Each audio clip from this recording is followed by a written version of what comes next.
Hola a todos, permítanme nuevamente saludarlos desde la trinchera de mi oficina. En esta ocasión quisiera plantearles algo muy importante relacionado con el fenómeno de la constitucionalización del derecho procesal. Puntualmente en esta ocasión quisiera hablar de la constitucionalización del derecho procesal desde el ámbito del Código General del Proceso. Por supuesto que son múltiples las significativas disposiciones jurídicas que representan ese fenómeno de la constitucionalización. Sin embargo, de modo general o de forma muy genérica, quisiera plantear aspectos que son nucleares o base esencial para entender este fenómeno de la constitucionalización en el marco del Código General del Proceso. Antes quisiera, sin embargo, rápidamente señalar qué implica la constitucionalización del derecho procesal.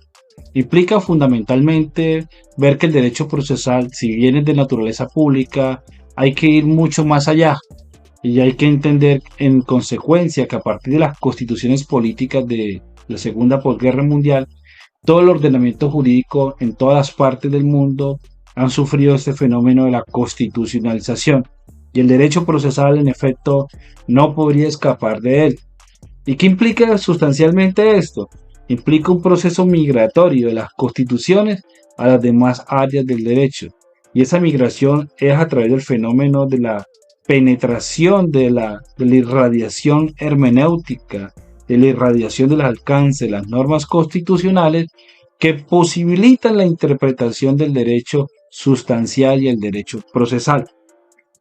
En este caso puntual del Código General del Proceso, dicha manifestación se hace prevalente.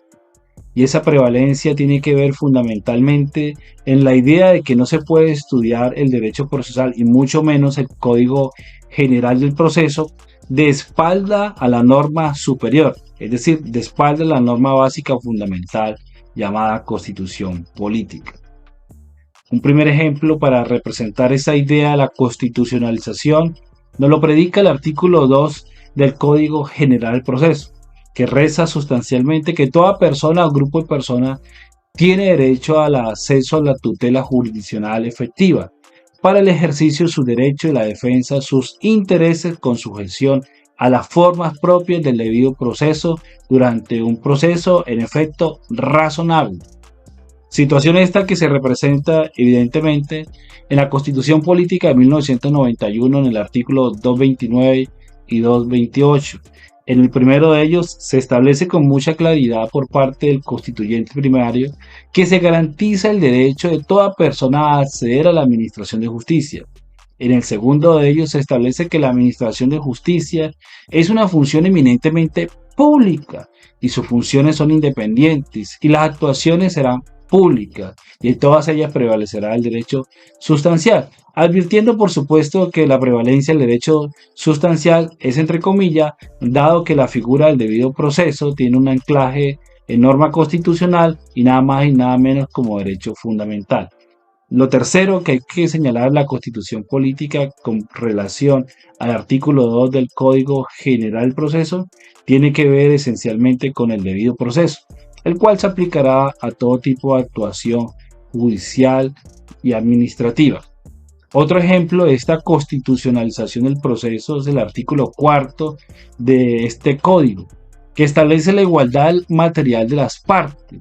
donde el juez deberá hacer el uso de los poderes para que este código le otorgue igualdad real a las partes que participan dentro del proceso. La Constitución Política de 1991 recoge dicha apreciación o la respalda mejor en la Constitución Política en dos artículos clave. Uno, el artículo 2 de la Constitución y dos, el artículo 13 de la Constitución Política. En el primero de ellos, el artículo 2 establece los fines esenciales del Estado. En este caso, los jueces de la República representan ese Estado jurisdicción y en consecuencia de ello, entonces deberán los jueces de la República servir a la comunidad, promover la prosperidad general y garantizar la efectividad de los principios, derechos y deberes consagrados en la Constitución. El artículo 13 de la Constitución va más allá de esa igualdad formal clásica, ¿no? que se predica inicialmente en el primer inciso cuando se manifiesta que todas las personas son iguales porque se nacen iguales ante la ley, ¿no? Y recibirán la misma protección y oportunidades por parte del Estado sin ninguna distinción alguna de las razones que ya conocemos. Inciso segundo, del mismo artículo 13, establece materialmente que el Estado, en este caso el Estado hecho juez, el Estado jurisdicción, debe promover las condiciones para que la justicia sea real y sea efectiva frente a las partes. Y por último, establece en el último inciso que el Estado hecho juez protegerá de igual forma a aquellas personas que se encuentren en circunstancias de debilidad manifiesta. Es decir, que si hay una debilidad dentro de una de las partes dentro del proceso, con fundamento en el artículo 4 del Código General del Proceso y las articulaciones hechas en el anclaje constitucional, el juez de la República inminentemente deberá hacer una protección inmediata de los derechos de las personas que son legitimados o que hacen parte dentro de un proceso. Otra característica de este fenómeno de la constitucionalización se predica en el artículo 10 del Código General del Proceso y que en efecto tiene una relación con el artículo 229 de la Constitución Política. En el primero, en el Código General del Proceso se establece que el servicio de justicia que presta el Estado será gratuito, sin perjuicio del arancel y las costas procesales, situaciones estas que son excepciones a la regla general.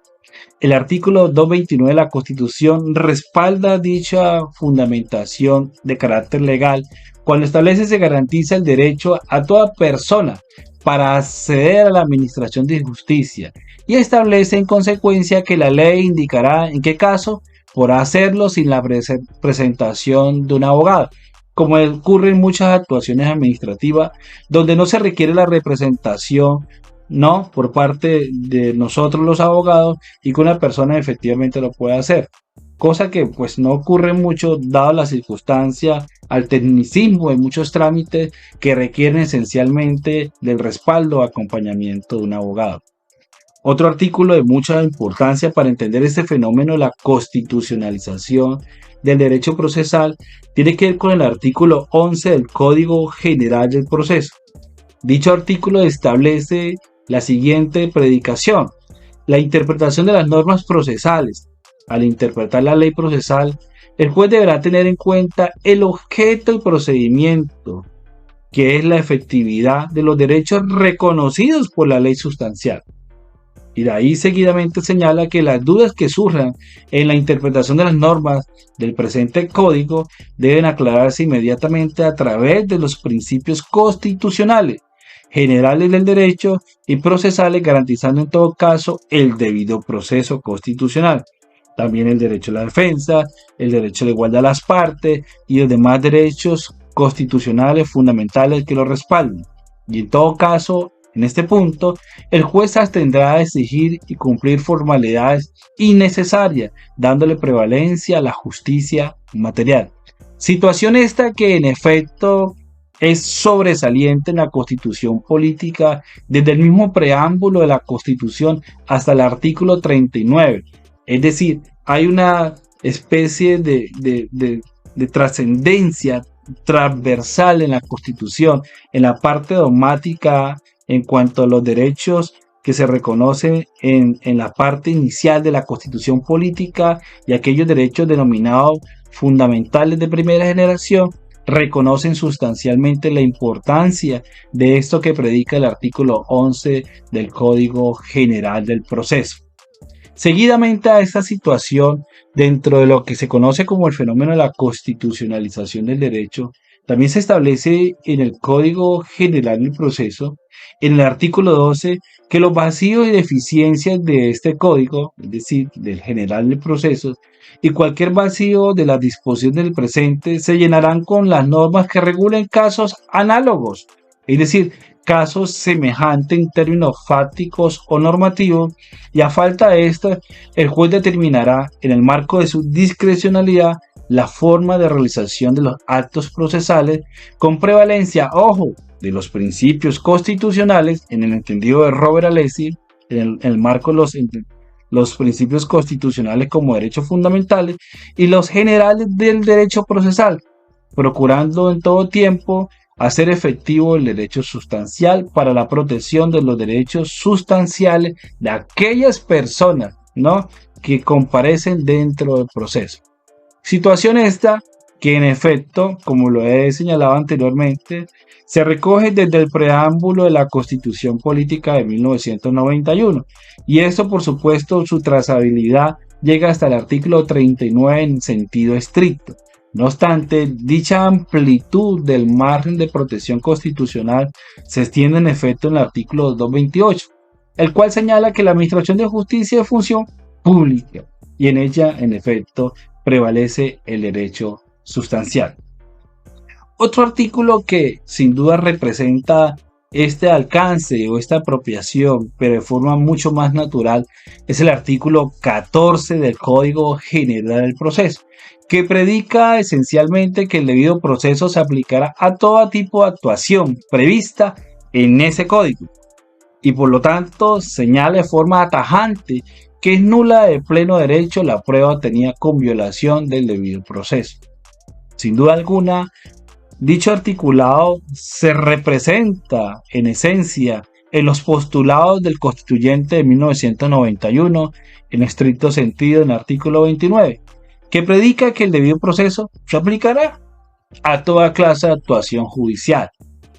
Y nadie podrá ser juzgado sino conforme a las leyes preexistentes, a las normas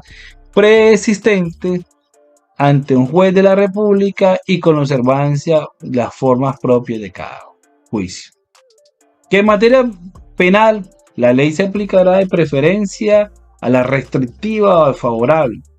y toda persona se presume siempre inocente, cuestión que metafísicamente es muy compleja en este país, pero que sin duda alguna nos tocará trabajar para entender cuál es su importancia del reconocimiento de la presunción de inocencia cuando aún no se ha derrotado a la persona en juicio.